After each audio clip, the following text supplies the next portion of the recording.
2017 has been a truly amazing and fantastic year for movies. Probably one of the best ones that we've had lately. And I've watched around 469 movies in total, with 150 released in 2017. So, I've talked about the worst movies of 2017, now we're gonna talk about the best ones. I've chosen a more comfortable setting.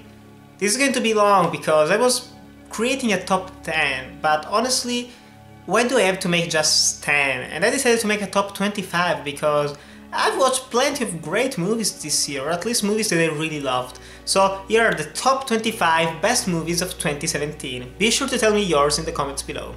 At number 25 we have COCO. And I'm not the biggest fan of animated movies. Actually, I don't really like watching them, even though there are some great ones that I do love, like some of the earlier Disney stuff, some Japanese ones, Anomalisa more recently, but they've all been lacking for me recently.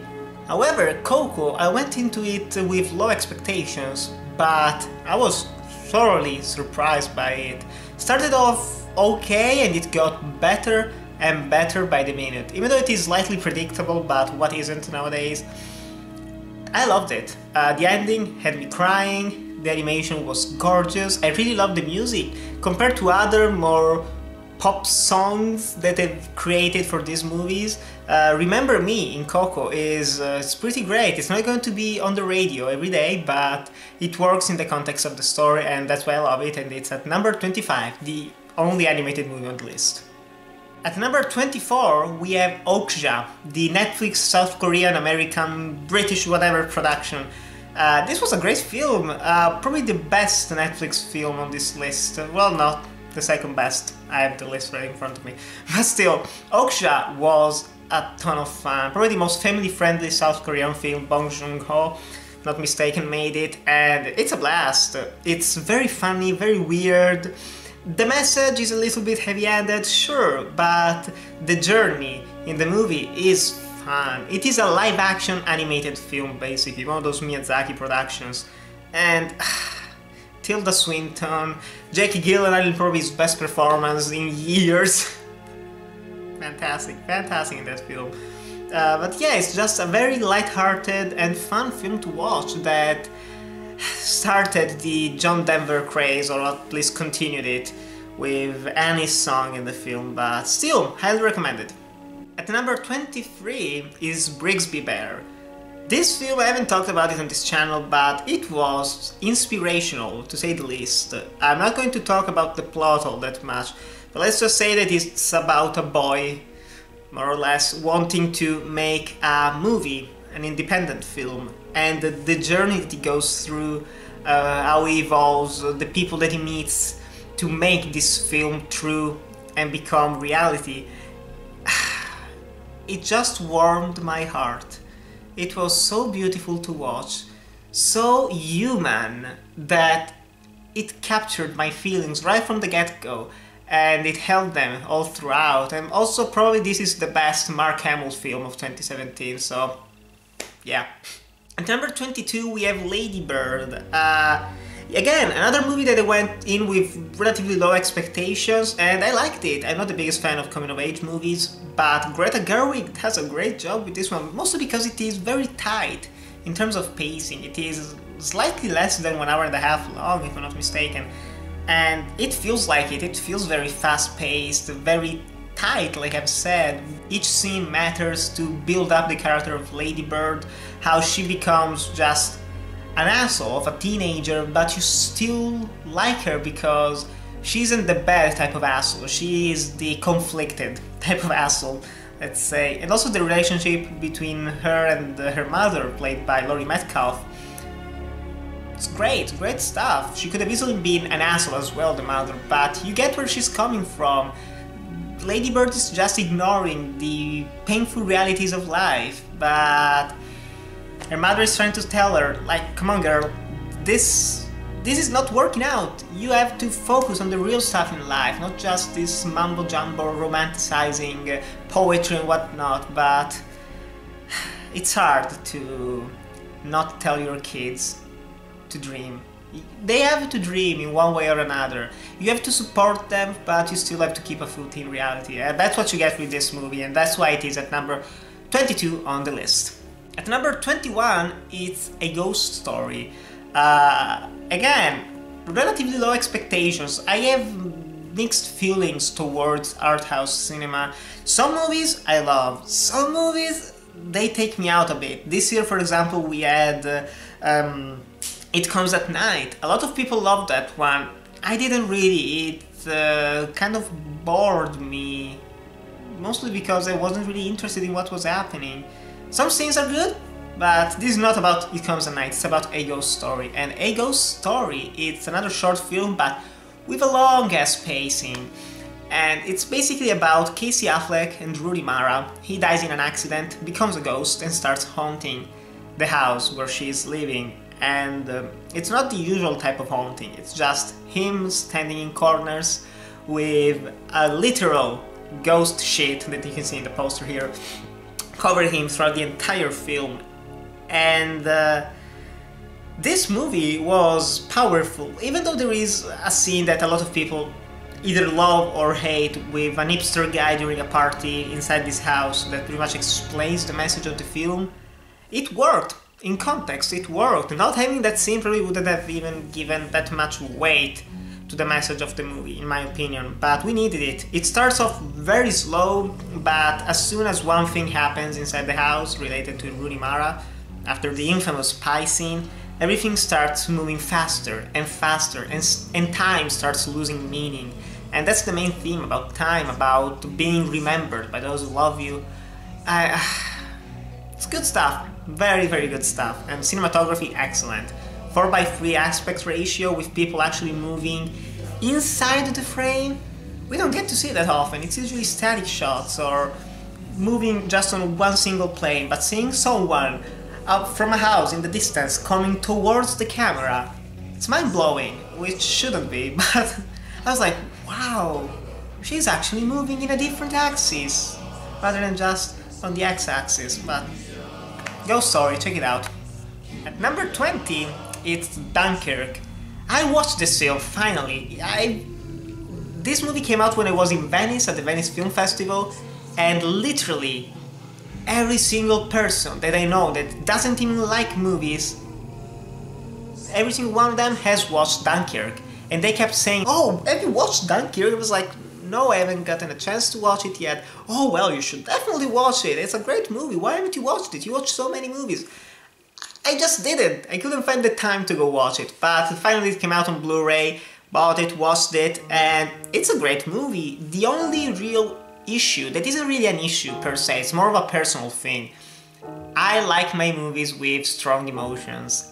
And unfortunately that's the only real thing lacking from Dunkirk, but it's an intentional lack of emotion. This film is just focused on showing an event, people inside this event having to deal with a huge variety of problems, and yeah, you don't really get to know them. That's not the point of the film. Still, that's why it is so low, relatively low on the list. It's still one of the best films of the year, especially technically, a masterpiece. Cinematography, the practical effects, some of the acting even, masterful stuff.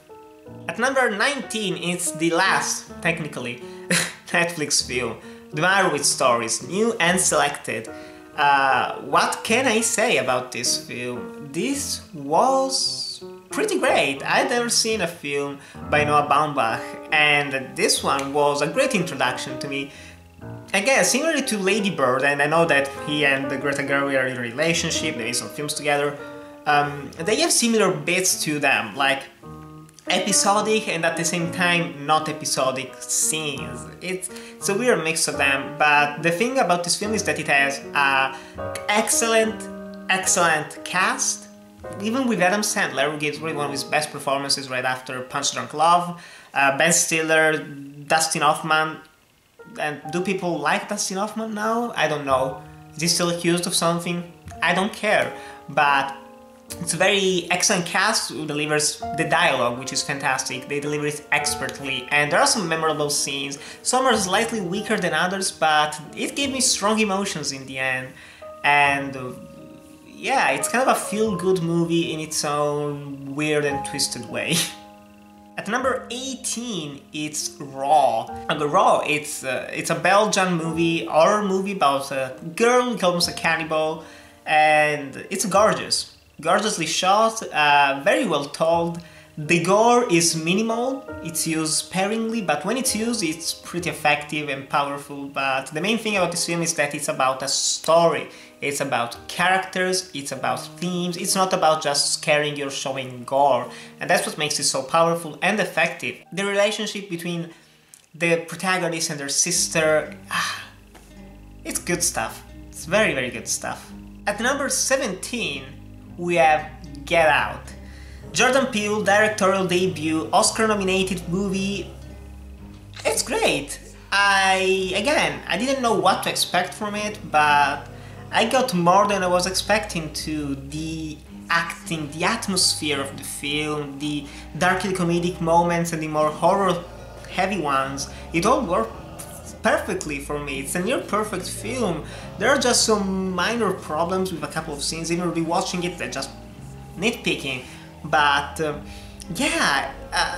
it's one of those, let's say, some people are calling it Oscar baity now just because it has black people in it, but an Oscar baity film with black people in it is, what was it even called, like Hidden Figures last year. That was a movie that got nominated, but for what? I didn't really like that film, as you can see. But Get Out deserves all the praise it's been getting. It works as a great social commentary movie, it works as a great horror thriller, it works even as a dark comedy. It just works. At number 16 is The Disaster Artist. And The Disaster Artist, it's probably not even as great as some of the other movies that are below this one, but I just enjoyed the hell out of this film. I started watching it, I didn't feel time running. It just...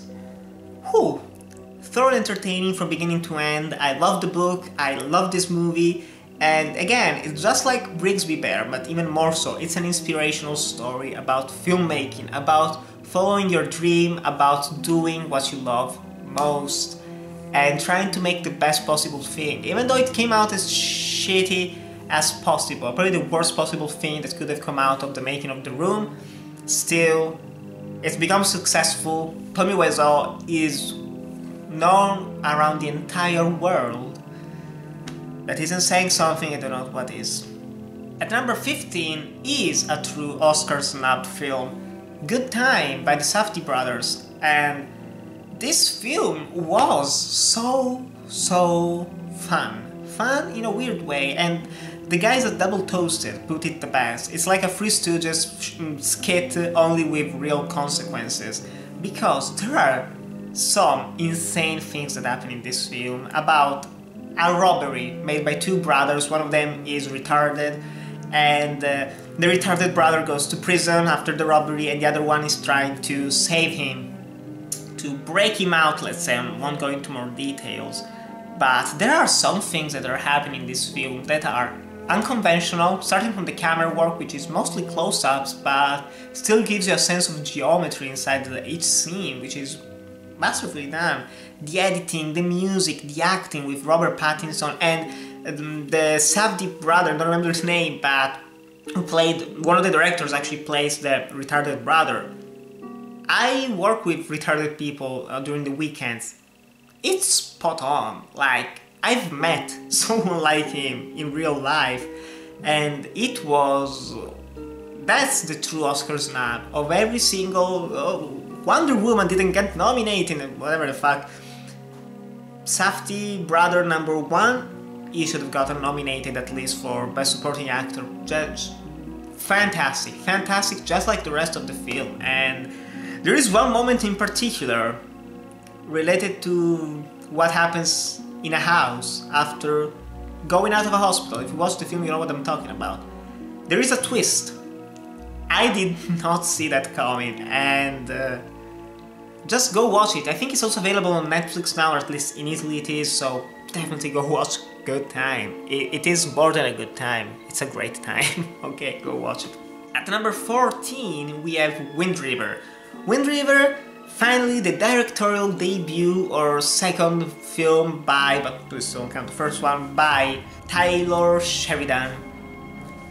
A great film, a great western, modern western set in the Wind River Reservation. I've talked endlessly about this film in my review. I don't really have anything more to add to it, honestly, but yeah, Wind River, solid film, final shootout that's fantastic, great acting, great themes even. It's some people are calling it a white savior movie. No, not really, no. And most importantly, I would say this is probably the best flashback sequence of the year. Now it becomes a flashback. If you've seen the film, you know what I'm talking about, so no. Good River, Wind River, it's a great movie, definitely watch it.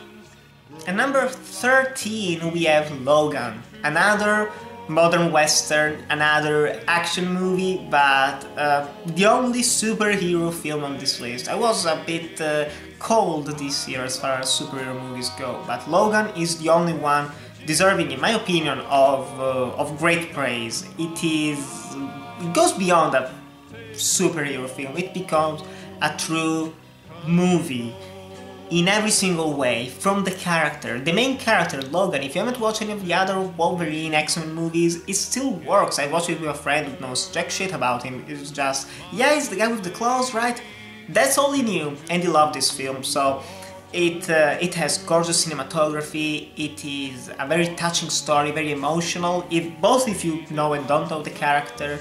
The action, it's violent, it's brutal, and it isn't over the top or overblown, it is very subdued, and that's what makes it work. It feels more personal, it isn't just CGI extravaganza like Wonder Woman, which is still the way people loved as much as they did.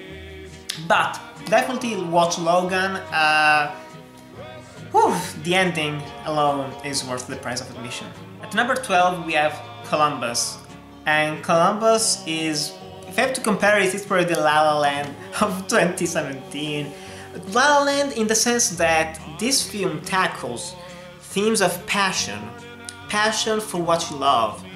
Passion for what just keeps you alive. If you don't have passions in your life, and that's probably the saddest thing, we're watching this young girl who's just finished high school, I think, working in a place that she doesn't really love, doing things that she doesn't really love, and she has a strong passion, the passion of architecture, and thanks to the character of John Cho, whatever, she can express all of her feelings, all of her emotions, just by talking about her passion, and that's what moves her, that's what keeps her alive. You need passion in your life to just live the fullest, and if you don't have it, you're not gonna go anywhere, and that's unfortunate, and that's what this film shows. Passion is crucial, and finding someone who is willing to listen to your passion, who shares your passion, that's true friendship, that's true love, that's true humanity. And I love this film. Probably some of the best cinematography of the year, second only to one film that's way higher up on the list.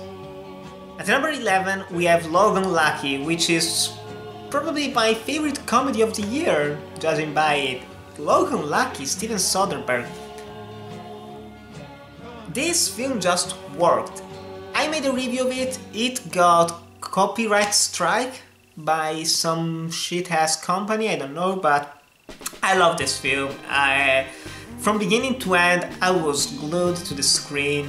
John Denver music, it has the best use of it of the entire year. It is so much fun.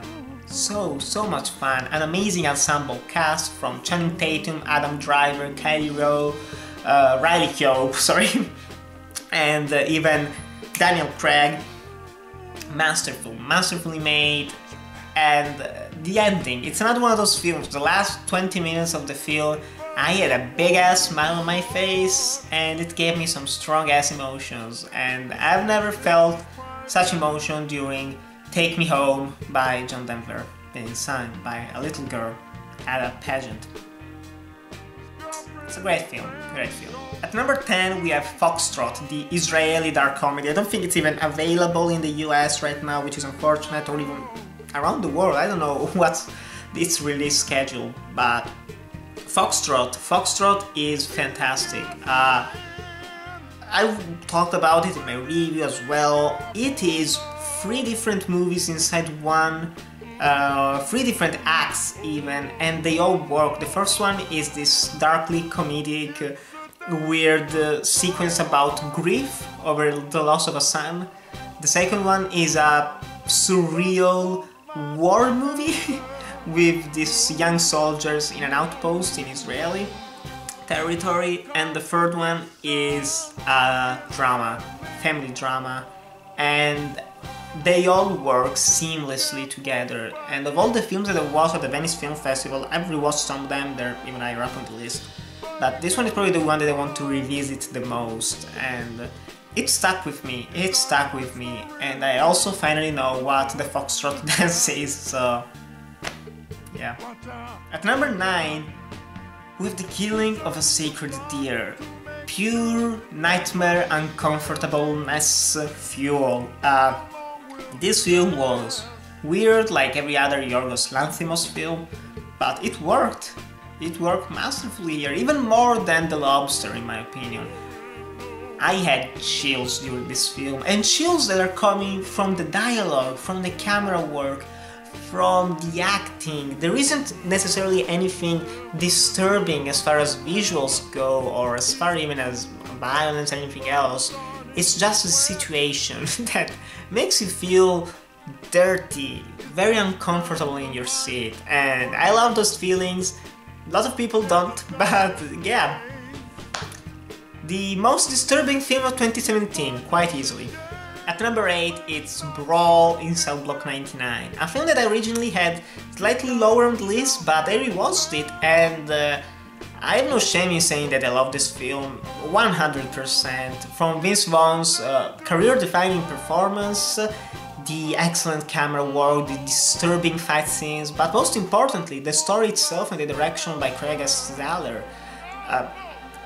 You rarely get exploitation movies that actually take time to develop the characters. The first hour and 10 minutes is character build-up.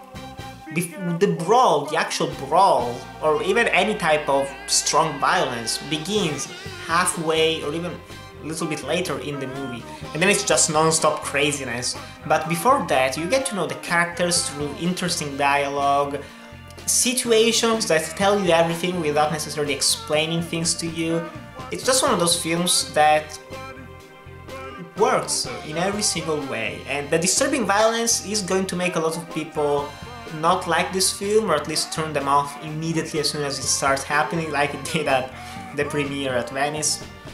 But still, if you like violence or you don't really dislike watching violence on screen, this is one of the best movies of the year, easily. And again, the emotions, there's having built up the character at the beginning, when you get to the end, there are so many emotions, there is history with them, and it just hits you hard, very, very hard, like concrete on your face.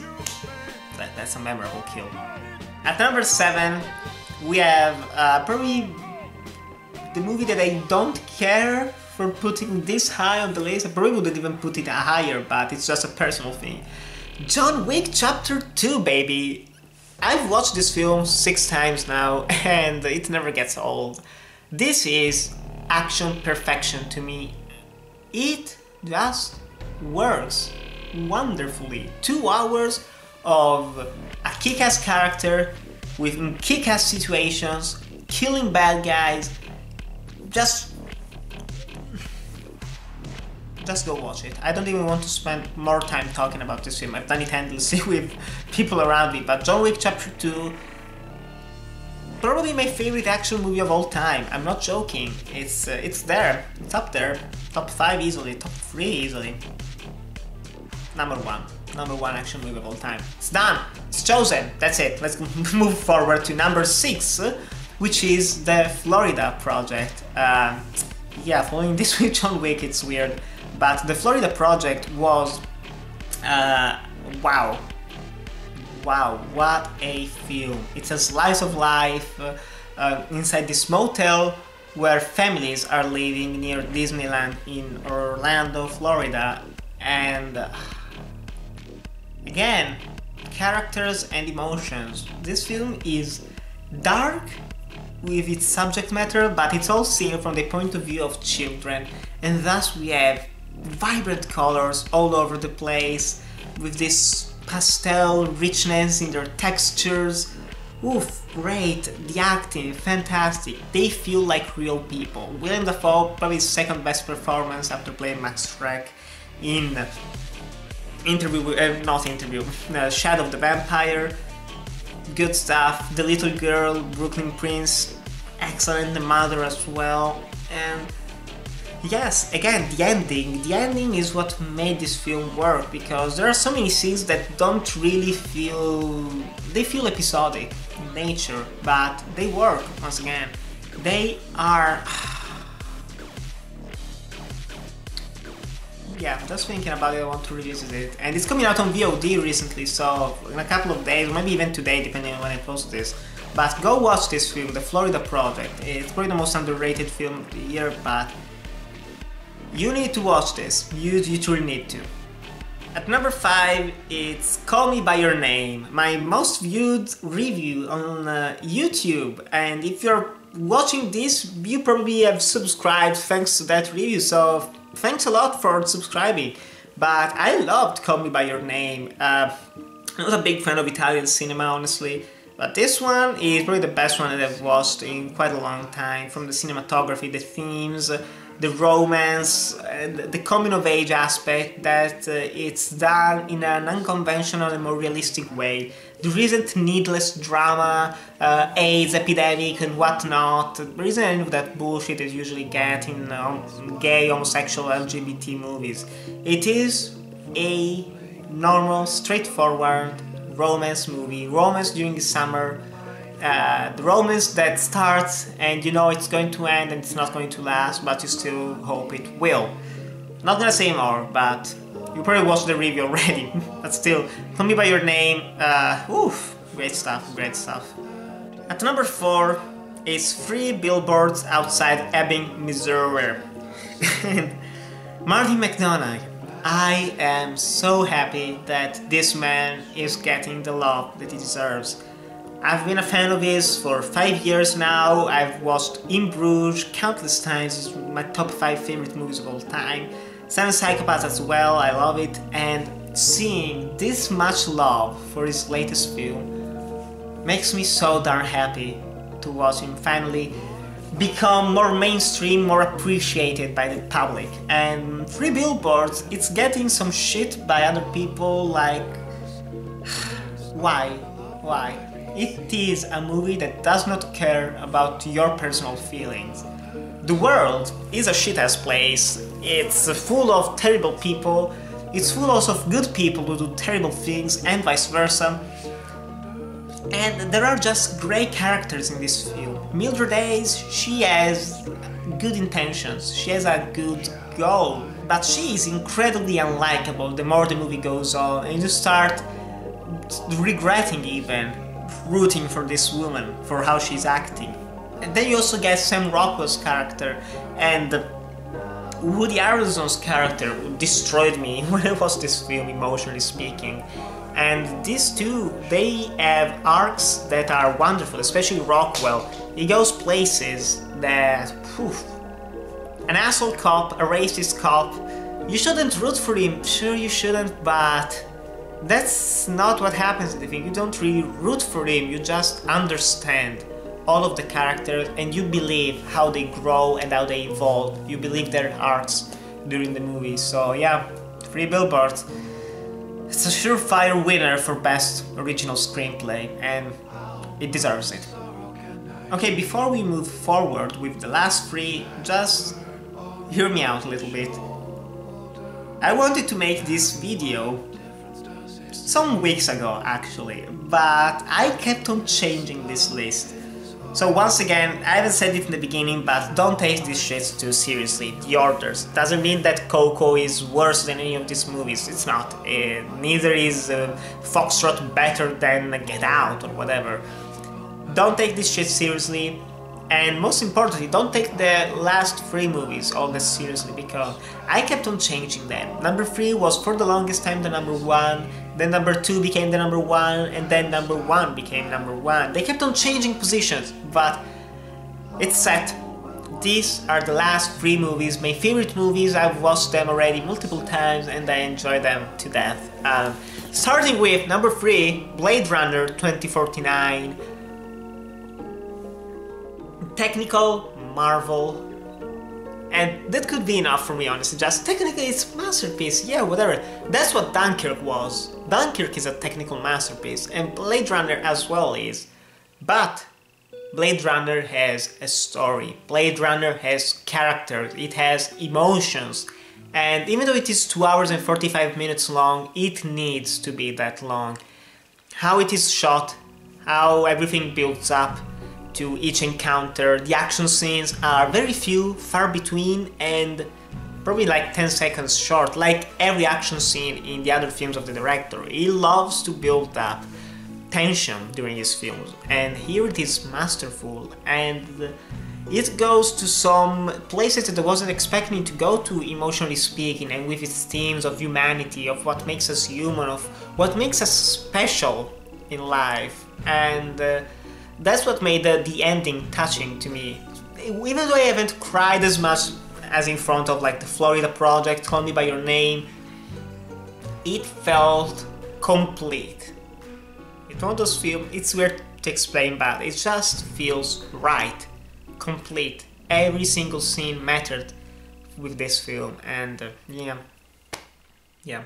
It's too bad that a lot of people found it boring. Or pointless, or shitty, or that's the world we live in. People, we can't have good things anymore. But still. Number 2, let's get more positive, we have Baby Driver. I watched this film as well 6 times, and I love this film to death. It has become one of my favorite movies of all time. Baby Driver, from the music, the cinematography, the action, the editing, the sound, even the acting itself, it's not Oscar worthy or Golden Globes worthy acting, but it works in the setting, the character. Are they 2-dimensional, 1-dimensional? Yes and no at the same time. They embrace their dimensions, if it makes sense, and that's the thing, the true testament of why I put this at number 2. It was originally even lower on the list. I watched it 6 times. And I never get tired of it. And technically speaking, in other ways it's even better than John Wick Chapter 2, which I've also watched 6 times. But Baby Driver, I love this film. And if you haven't watched it already, definitely do it right now. It's one of those, and all these movies in this list honestly these are movies that make me appreciate and love cinema as an art form, and these are cinematic, these give you emotions, these give you beautiful experiences. But the best movie of 2017 in my opinion, and it took me a lot to decide on this, but I can safely say that This Shape of Water is the best film of 2017. And that's the thing, is the best film necessarily the one that you watch the most, like Baby Driver, the one that probably felt the more complete, more perfect, like a Blade Runner? Maybe, but if I'm going to look back at 2017, at the time that I was in my life, at the time that the world is, The Shape of Water is the best film. It's the best film in terms of themes, of just...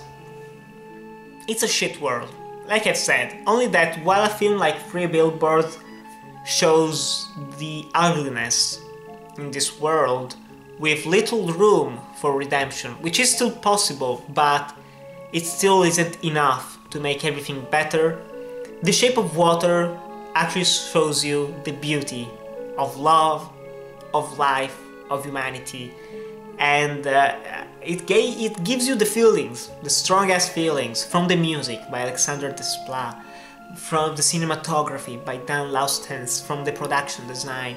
You enter a fable, an imaginary version of the 1950s, 1960s, in this laboratory where a mute woman falls in love with a fish god. It's crazy, it's fantasy, it's Guillermo del Toro, but it is so wonderful, so touching, and the world is nasty, but if we can all appreciate and accept the message that Del Toro tells us, that yes, things are shit, even for the characters in this movie. You have the racism against the black woman, which isn't over the top, the racism aspect of it. We have an homosexual man who can't show his true feelings. You have a mute woman who can't express herself to those who don't understand her. You have these people who are marginalized, who are not accepted by the normal persons, and yet they find their meaning in life. They find true love, especially Eliza. And boy, I want to rewatch this film right now. I haven't watched it 6 times like Baby Driver, but it's the best movie of 2017. It has a great message, a message for all of us to just accept people for who they really are. Don't be an asshole, don't hate them, because it does you no good. Hate is painful, and anger begets greater anger. And yeah, it's one of those movies that makes me say, I love cinema. I love movies. And 2017 as a whole, it was an amazing year.